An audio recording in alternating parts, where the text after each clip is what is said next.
Sometimes, not feeling anything at all. Sounds like paradise. That thought, cold and unsettling, was the first thing that truly hit me when I arrived. Not the calm quiet you find in a peaceful forest or a hushed library. This was a heavy, thick silence, like the air itself was holding its breath. It pressed down on me, making my ears ache. Even my own heartbeat sounded too loud in that strange quiet. I stood in the grand lobby of the Eternal Springs Wellness Center, my bags heavy in my hands, waiting for someone to notice me, for someone to say anything at all. Then a movement. The receptionist sat behind a desk that looked like it was carved from a single piece of shining white ice.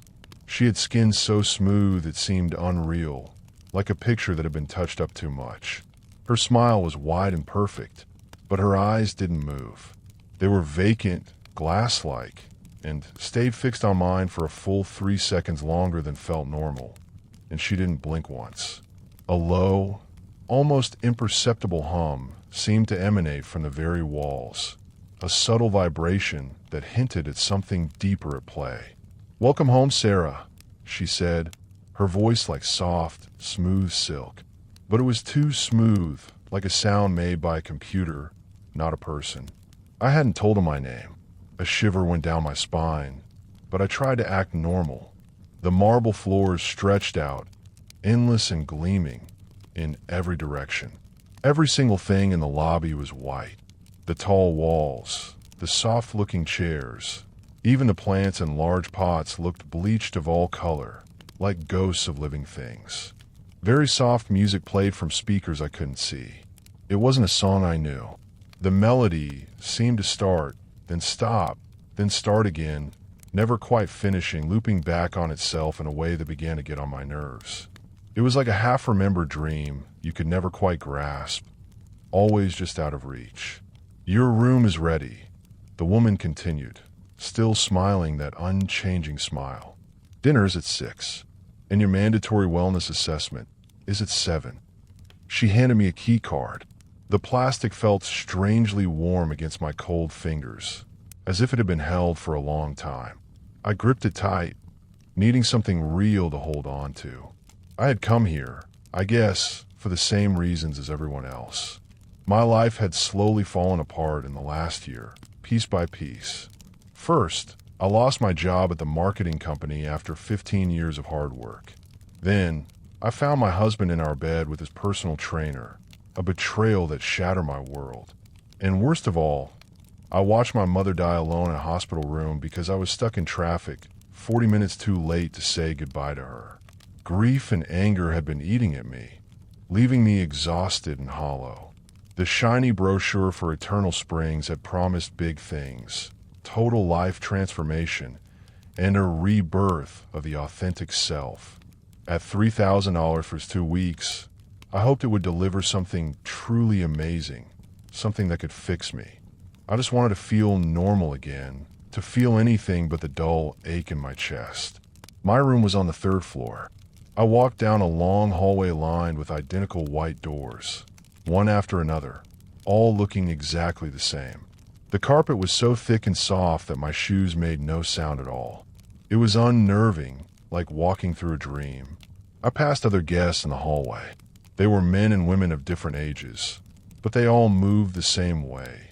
Slow, careful, and quiet. They would nod politely when I passed, but their eyes seemed far away, unfocused, as if they were looking at something only they could see. Their faces held a strange calm, almost a blankness that made me uneasy. It was a terrifying glimpse of what peace might truly mean here. Room 317 was much bigger than I thought it would be. Large windows, reaching from the floor to the ceiling, looked out onto a perfectly manicured garden below. In the garden, a few people sat perfectly still on white benches, just staring at nothing. A huge king-size bed filled most of my room, made up with white sheets so crisp and smooth they looked like no one had ever touched them. On the small table next to the bed sat a fancy leather-bound journal and a shiny fountain pen. I picked up the journal. My name was written on the first page in beautiful, flowing letters. Sarah Chun, Transformation Journey, Day 1. Below my name, there was a single, unsettling line. What would you sacrifice to become who you're meant to be? I hadn't written it. The ink looked fresh, as if someone had just written it moments before I opened the book. It felt like a trap, like I was already part of some plan I didn't know about. The bathroom was all white marble and shiny gold faucets. As I splashed water on my face, I looked at myself in the mirror. For a brief moment, my reflection looked different. Younger, somehow. The tired lines around my eyes seemed softer, almost gone. I leaned closer, my heart beating a little faster, but the strange change vanished, and I saw my usual tired face staring back. It was like a trick of the light, but it left me feeling shaken. Dinner was held in a massive dining hall that could have held 200 people easily, but only about 30 guests were there, spread out far apart across the huge, quiet room. Everyone ate in complete silence. The only sounds were the faint clinking of forks on plates, like tiny bells in a vast emptiness. The food was some kind of white fish with vegetables I didn't recognize. It had no taste at all. Not bad, not bland, just nothing. Like eating air. A woman sitting far across the table from me caught my eye. She looked about 60, with perfect silver hair tied back in a neat bun. She had been cutting the same small piece of fish on her plate for at least 5 minutes, moving her fork in tiny, exact circles, over and over again. Her plate was still completely full. Her movements were so precise, so unhurried, it was almost hypnotic. "Excuse me," I whispered, my voice feeling loud in the silence. "Are you?" She slowly looked up. Her eyes were wide, and her pupils were so big I could barely see the color of her irises. She gave me that same perfect, too wide smile I'd seen on the receptionist. It didn't reach her eyes. "Shoo," she said, pressing a perfect, slender finger to her lips. Her voice was just a whisper, but it seemed to fill the room. "It's better if you don't ask questions here." Then she went back to cutting her fish. My stomach tightened. The mandatory wellness assessment happened in a circular room with no windows. It felt like a plain white drum. Dr. Meridian sat across from me at a small, round table. He was a very tall, very thin man, with a face that seemed to have no age. He could have been 40 or 70. His hands were perfectly neat, his nails clean and shiny. His suit fit him perfectly, every line it seemed just right. "Tell me about your pain, Sarah," he said, not even saying hello first. His voice was deep and smooth, almost like a comforting hum. "I'm sorry," I asked, confused. "The pain that brought you here. The wound that simply won't heal." His voice became even more gentle, almost like a song, each word spoken with perfect clarity. "We can't begin the true transformation until we fully understand the deep source of your suffering." Something about his voice, the way he spoke, made me want to tell him everything. It was like a dam breaking inside me. The words tumbled out before I could stop them. My mother's last breath, the awful moment I found my husband and his trainer, the slow crumbling of everything I thought I was, all the grief and betrayal. I told him about the sleepless nights, the constant replay of my failures, the feeling that I was disappearing into my own misery. Dr. Meridian listened, taking notes on a glowing tablet. His fingers moved smoothly across the screen, not making a sound. Sometimes he would nod slowly or make a soft, thoughtful humming sound. When I finally finished, my voice raw, he put the tablet down and leaned closer, his eyes fixed on mine. "Pain is simply resistance to change," he said, his voice now a little firmer. "Here at Eternal Springs, our purpose is to help people let go of their old selves, the parts of them that no longer serve them. Your old life, your old identity. These are like heavy chains, Sarah, holding you back from becoming your true, amazing self." "What exactly does that mean?" I asked, a knot forming in my stomach. It sounded too simple, too easy. "It means, Sarah, that by the time you leave this place, you will not be the same person who walked through our doors. Not even close. The real question is, are you truly ready to let go of who you think you are? To shed that old skin completely? Something in his bright, focused eyes made me deeply uncomfortable. They were too intense, too knowing. It felt like he could see right through me, into my deepest fears and memories, past all my defenses. It was like he already knew the answer to his question, and he wasn't asking, but stating a fact. The real transformation begins tomorrow, he continued, leaning back slightly. For now, get some much-needed rest. And please, take one of these before bed. He handed me a small, perfectly white pill. It had no marks, no words, no identifying features at all. It helps with the adjustment process. It will make things easier. Back in my sterile, silent room, I held the pill up to the light. It was perfectly round, smooth, and gleaming. I thought about my mother's last months, how the doctors had filled her with so many different pills, each one promising to help, but only making her more distant, more lost, until she was just a shell. A wave of nausea hit me. I walked over to the toilet, dropped the pill in, and watched it swirl away, vanishing down the drain. That night, my dreams were a terrifying extension of the wellness center. I was running endlessly through white corridors, stretching into a dizzying maze that never ended. My lungs burned, my legs ached, but there was no exit, no way out. Behind me, something was following. It wasn't chasing me fast, not really. It was just following, patient, inevitable, like a shadow that couldn't be outrun, always just a few steps behind, getting closer with every turn. I woke up with a gasp, my heart pounding, sweat chilling my skin. The sun was streaming through my windows when I finally opened my eyes. According to the small clock on the nightstand, it was already 10 a.m. I had slept for nearly 12 hours straight, which was completely unlike me. I usually only got 5 or 6 hours, my mind too busy replaying my mistakes and worries to ever truly shut down. This forced, heavy sleep felt unnatural, almost like a coma. At breakfast, I noticed even more new guests had arrived overnight. They all had the same peaceful, almost blank expression on their faces. They moved with the same strange, slow, deliberate actions.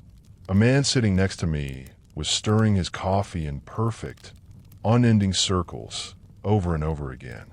The liquid had long since cooled, but he kept stirring, his eyes fixed on the cup. It was chilling to watch. "How long have you been here?" I whispered, leaning closer, trying to get his attention. He slowly turned his head to me, his eyes wide and unfocused, and gave me that same perfect, too wide smile. "Time doesn't work the same way here," he said, his voice flat and even. "Yesterday, today, tomorrow, it all blends together when you simply stop fighting the process. When you let go." "What process?" I asked, but he had already turned back to his coffee, resuming his endless stirring. It was like talking to a doll. My first activity of the day was something called identity dissolution therapy. I was led to a plain room with a single, uncomfortable chair facing a large, clear mirror. The instructor was a woman named Claire.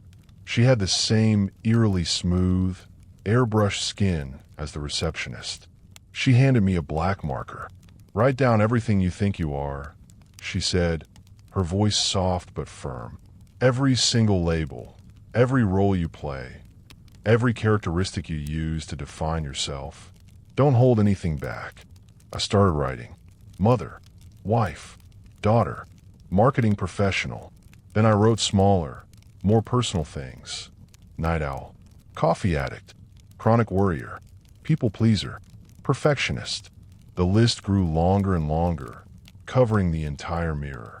It was strange to see all the parts of myself laid out like that. "Now," Claire said, her voice a low whisper when I finished, "cross out anything on that list that brings you pain. Anything that causes you suffering." I hesitated. "But these are just facts about me," I argued.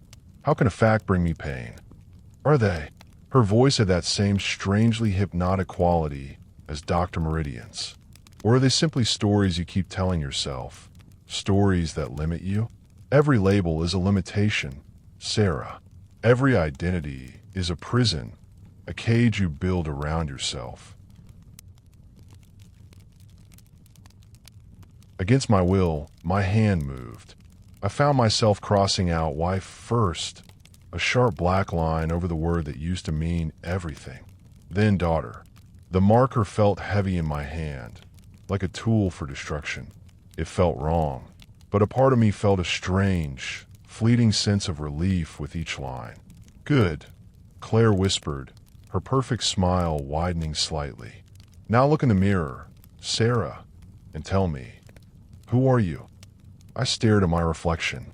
With most of the words crossed out, very little remained. My face looked tired, but also unfamiliar. I don't know, I admitted, my voice barely a whisper. A cold emptiness spread inside me. Exactly, Claire said, her voice filled with quiet triumph. And that, Sarah, is where true transformation truly begins. From the emptiness, a new you will emerge. The next few days blurred into a confusing, dreamlike haze. It was a cycle of more therapy sessions, more pills I pretended to take and secretly flushed, and more tasteless meals eaten in silence. I started to notice clear patterns in the other guests. It was like they were all following invisible rules, moving through their days with a perfect, almost mechanical precision. Their actions were predictable, their expressions unchanging. The woman with the silver hair was always in the garden at exactly 3 p.m., sitting on the same white bench, staring at nothing. The man from breakfast stirred his cold coffee exactly 47 times before carefully setting his spoon down. A younger woman I'd seen once in the elevator would walk the exact same path through the lobby every evening at 8:30, her footsteps falling in a perfect, quiet rhythm, like a ticking clock. It was creepy. I started writing my own journal, a secret one. I didn't use the fancy leather-bound book they'd given me.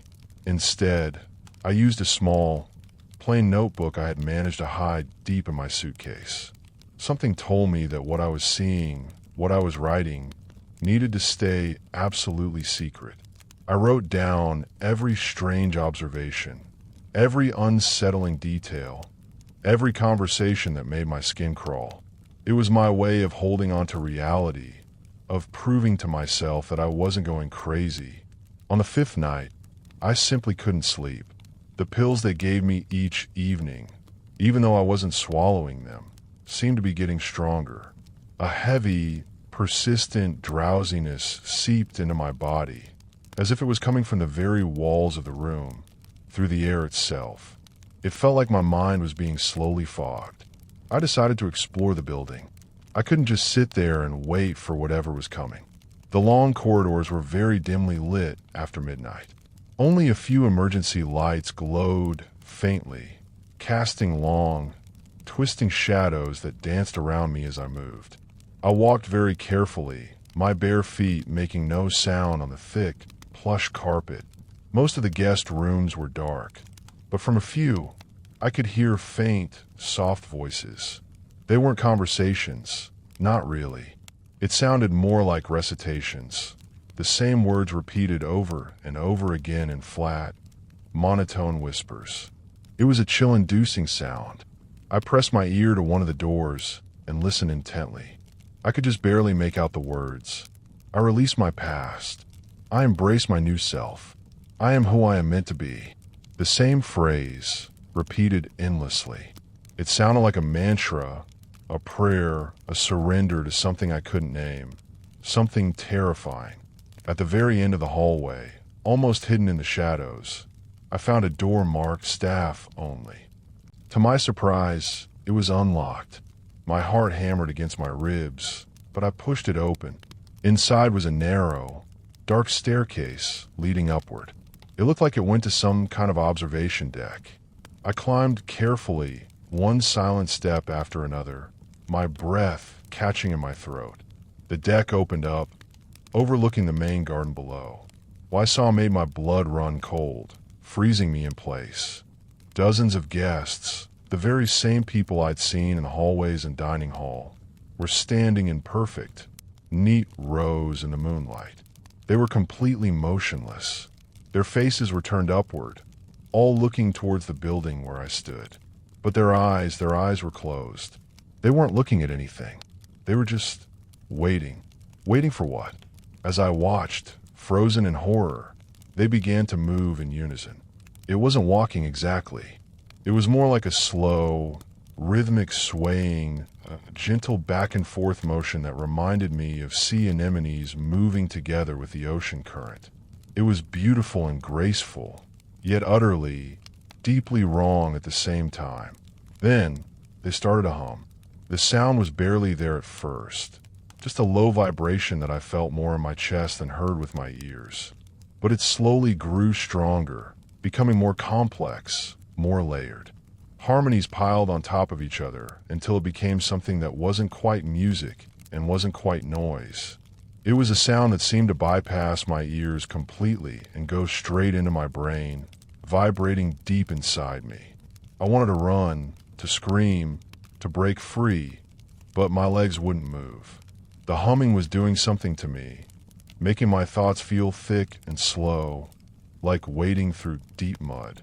A terrifying part of me, a part that felt lost and tired, actually wanted to go down to the garden and join them. To stop thinking, to stop questioning, to just be, to let go of all the pain and just exist in that humming peace. That's when I saw Dr. Meridian. He was standing right in the center of the group, completely still, but unlike the others, his eyes were wide open, and he was looking directly at me. Even from that distance, high above, I could clearly see his unnerving, perfect smile. It was a smile of triumph, of complete control. He slowly raised one hand, a greeting, a slow, deliberate gesture. And at that exact moment, the humming stopped. All at once, like a single organism, dozens of heads turned upward.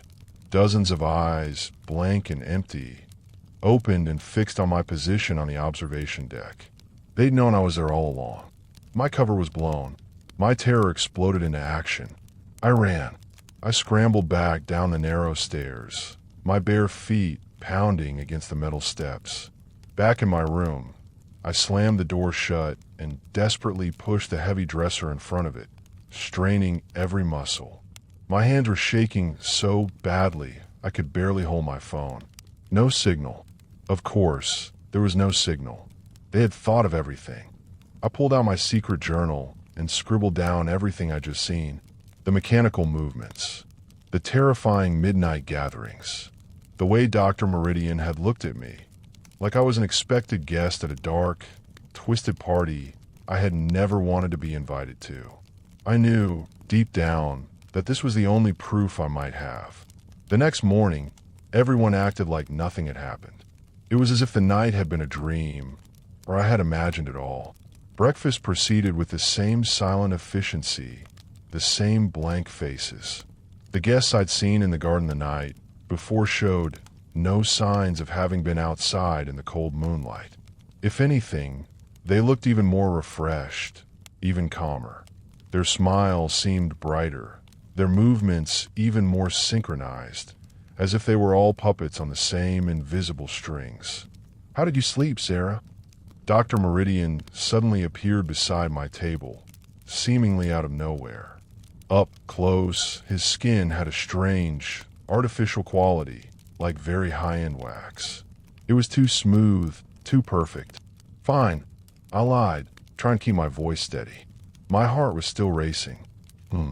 He made a precise note on his ever-present tablet, his fingers moving with impossible grace. "And you've been taking your evening supplements?" "Yes." I lied again, hoping he couldn't see the truth in my eyes. Another note. "I see. Well, sometimes the process works differently for different people. Some individuals require additional encouragement to fully embrace their transformation." The way he said additional encouragement made my skin crawl, sending goosebumps up my arms. It sounded like a threat hidden in a polite phrase. "What kind of encouragement?" I asked, trying to sound brave. though my voice trembled slightly. "Nothing to worry about, Sarah. Just a small adjustment to your treatment plan." He stood up, smoothly straightening the impeccable jacket of his suit. "I'll see you this afternoon for your special session. We have much to discuss." I didn't wait for afternoon. As soon as Dr. Meridian was out of sight, disappearing down the vast hallway, I ran back to my room and started packing my bags, my hands shaking. Whatever was happening here, whatever twisted transformation they were doing, I wanted no part of it. I had to get out. I tried the elevator, but the doors wouldn't open. "Out of order," a small sign read. I tried the stairwell doors, but they were all locked solid. When I asked the receptionist about other ways to leave, she gave me that same vacant, perfect smile and told me calmly that all departures had to be approved by the medical staff. "I'd like to speak to someone about leaving now," I insisted, my voice rising a little. "Of course, dear. Dr. Meridian will be more than happy to discuss your concerns during your special session this afternoon." I was trapped. Panic started to claw at my throat. My special session took place in a different room this time. It was smaller than the assessment room, with no windows at all. The walls were covered in some kind of thick, gray material that seemed to soak up all sound, making the room feel dead. In the exact center sat a single chair, and to my horror, it was equipped with wide, dark leather restraints on the arms and legs. "Please, Sarah, sit down," Dr. Meridian said, gesturing to the chair. His voice was still calm, still too smooth. "I don't think I need to be restrained for therapy," I said, my voice shaking with a mix of fear and defiance. I backed away slowly. "The restraints are for your safety, Sarah. Some people experience a degree of disorientation during the deeper phases of their transformation. It is merely a precaution." His eyes were fixed on me, unblinking. "What exactly are you transforming me into?" I demanded, desperate for an answer, a real answer. He tilted his head slightly, studying me with a chilling, scientific curiosity, like I was a rare insect under a magnifying glass. "You are proving more resistant than most, Sarah." Usually, by day 5, our guests have begun to truly let go of their outdated attachments, their burdens. "But you are still clinging fiercely to your old self, aren't you?" "Maybe because I like my old self," I retorted, though the words felt weak even to me.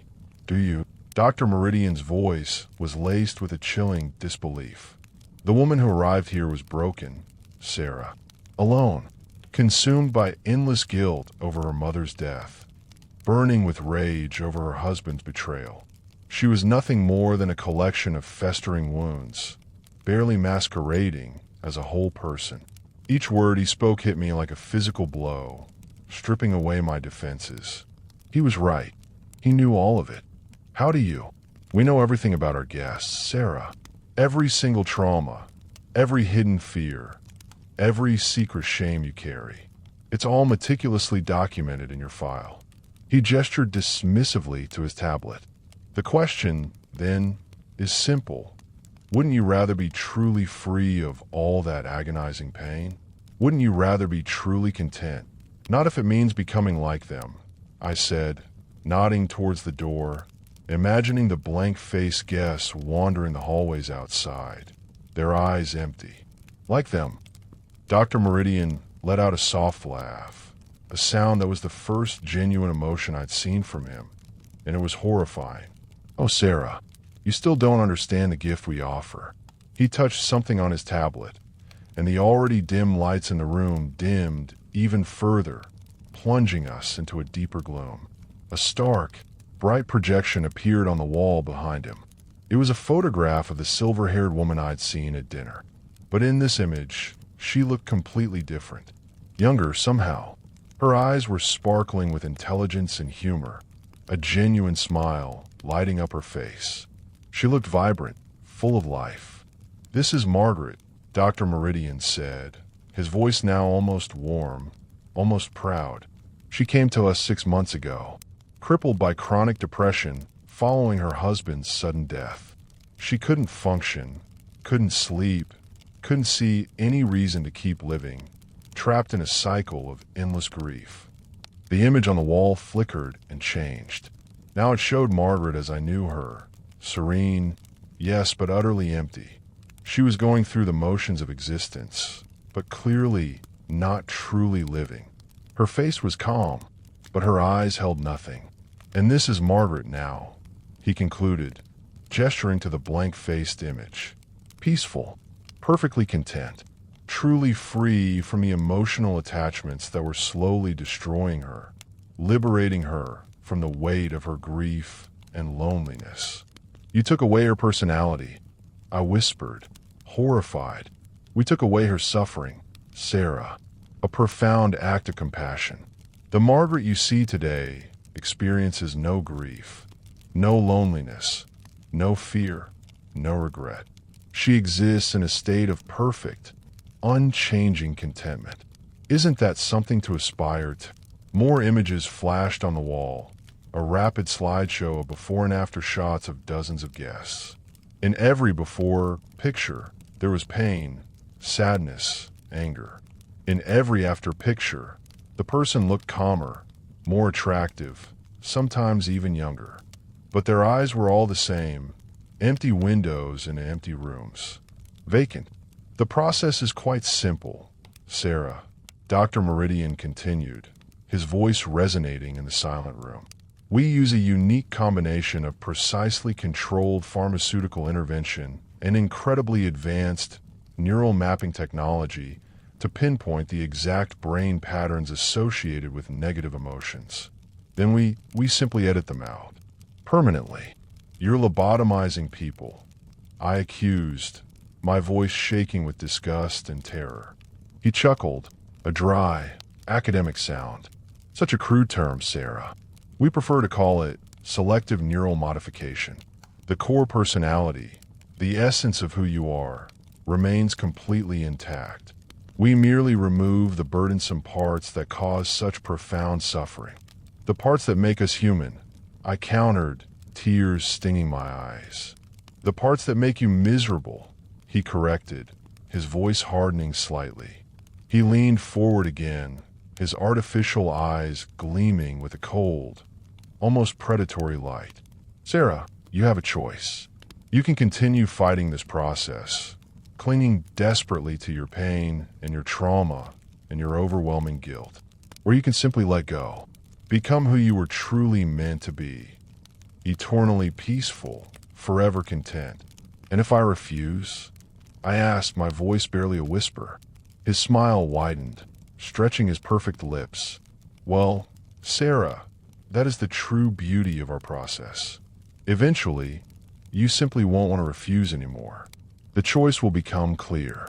That night, they brought me dinner in my room. On the plate, next to the tasteless food, sat a single, large pill. It was bigger than the others, and it had a faint, unsettling blue tinge. I quickly palmed it when the orderly wasn't looking, hiding in my hand. Later, when I was alone, I examined it closely under the dim lamp. Inside the translucent casing, I could clearly see tiny, delicate mechanisms, almost like intricate circuitry. This wasn't just a sedative. This was something else entirely, something far more sinister. I flushed it down the toilet and tried to think, my mind racing. The floor-to-ceiling windows in my room didn't open, and even if they did, I was 3 stories up. The door was locked from the outside, of course. But the bathroom, I remembered a small ventilation grate near the ceiling. It was a tiny chance, but it was all I had. It took me nearly 2 agonizing hours to work the tiny screws loose from the grate. My only tool was a flimsy bobby pin I'd found in my purse.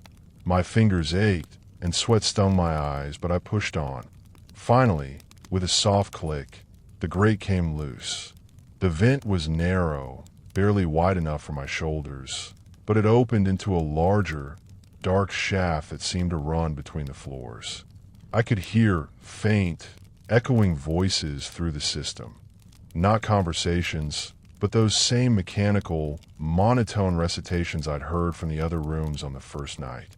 The sound was like a horrifying, distant choir. I crawled through dust and thick darkness, my body scraping against the rough metal, following the faint current of moving air. Every scrape, every distant whisper sent a jolt of fear through me. It felt like hours crawling through that suffocating tunnel, fearing discovery with every breath. Finally, I felt a rush of cooler air and found another grate. This one opened into a supply closet on the ground floor. I was filthy, covered in grime and dust, and completely exhausted, but I was out of my room. I was one step closer to freedom. The lobby was completely empty at 3 a.m. Only the soft, looping music played, but I could see the red gleam of security cameras, their lenses fixed on my every movement. I knew I had to move fast. The main entrance, with its grand marble doors, was locked tight and rigged with loud alarms. But there had to be a service exit somewhere. I moved quickly, silently, my bare feet gliding over the smooth floor. I found it near the kitchen, a plain steel door with a bold red sign that read, "Emergency exit only." I pushed the bar. The alarm shrieked, a piercing, deafening sound loud enough to wake the dead. It echoed through the vast building, but I was already running, a desperate sprint across the wide parking lot towards the dark line of trees at the edge of the property. Behind me, lights started flicking on throughout the sprawling building, one after another, like angry eyes opening in the darkness. I could hear shouting, the loud slamming of doors, and the frantic pounding of footsteps. They were coming. I made it to the dense woods just as the first orderly, a hulking shadow, reached the edge of the parking lot. The forest was thick and dark, the branches like grasping claws in the blackness, but I kept moving, driven by pure terror. Twigs snapped under my feet, branches tore my torn pajamas and scratched my skin, but I didn't stop. I ran until my lungs burned and my legs felt like rubber, until I finally burst out onto a quiet, deserted road as the first faint hint of dawn began to paint the sky. A truck driver found me there as the sun was slowly rising, painting the world in soft, hopeful colors. I was sitting on the guardrail, shivering, dressed in my torn pajamas, covered in cuts, dirt, and leaves. He looked at me with wide, concerned eyes, clearly shocked. He called the police. When they eventually went to investigate Eternal Springs, they found an empty building, completely empty. No guests, no staff, no furniture, no records, no evidence that anyone had been there recently at all. It was as if it had simply vanished. The official report stated that the facility had been closed for months due to structural issues. There was no record of a Dr. Meridian, no business license for a wellness center called Eternal Springs. According to the county, the place had simply never existed. But as the police chief shrugged and said, "We did find one strange thing, though. In the very center of the main lobby, sitting perfectly upright on the bare marble floor, was a single, unnaturally white orchid. It looked completely fresh, but when my officer touched it, it just crumbled into dust." He paused, and for a second, he swore he heard a faint hum. The chief laughed, shaking his head at the strangeness of it all. I didn't laugh. I still have my secret journal, filled with my shaky handwriting. I have my terrifying memories. And sometimes, late at night, in the quiet of my new, small apartment, I can still hear that humming. Soft and patient, it calls to me, promising to take away all the pain, calling me back to a place where suffering simply doesn't exist. The worst part isn't what they try to do to me. The worst part is that sometimes, when the crushing guilt over my mother's death and the raw grief and the burning anger become too much to bear, when the weight of being human feels unbearable, I find myself wishing I had let them finish what they started. Because sometimes, not feeling anything at all sounds like the sweetest paradise. I still dream about that place, about the peaceful, blank faces of the guests, their perfectly synchronized movements, their absolute, terrifying contentment. In the dreams, I'm back in that circular room with Dr. Meridian, and this time I don't fight the process. I willingly let him take away everything that hurts, everything that makes me who I am. I let go. And when I wake up, gasping for breath in the dark, I'm never entirely sure if it was just a nightmare or a dangerous, tempting wish. The line between them is blurry now. 3 months later, I'm still checking the news every single day, looking for stories about missing people, about other wellness centers with promises that sound too good to be true.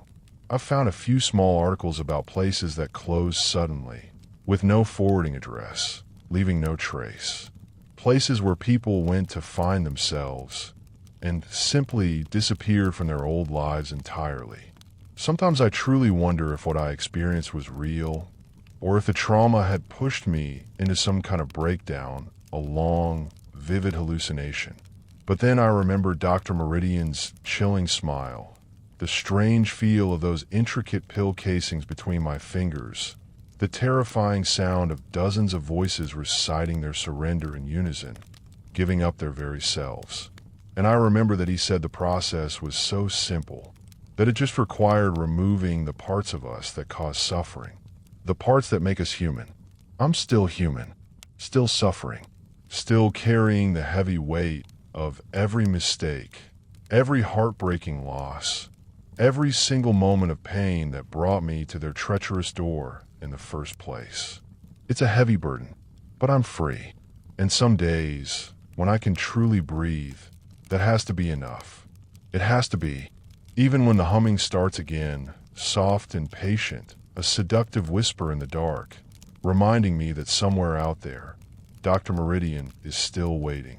Waiting for me to finally realize that peace, that absolute stillness, is just one little pill away.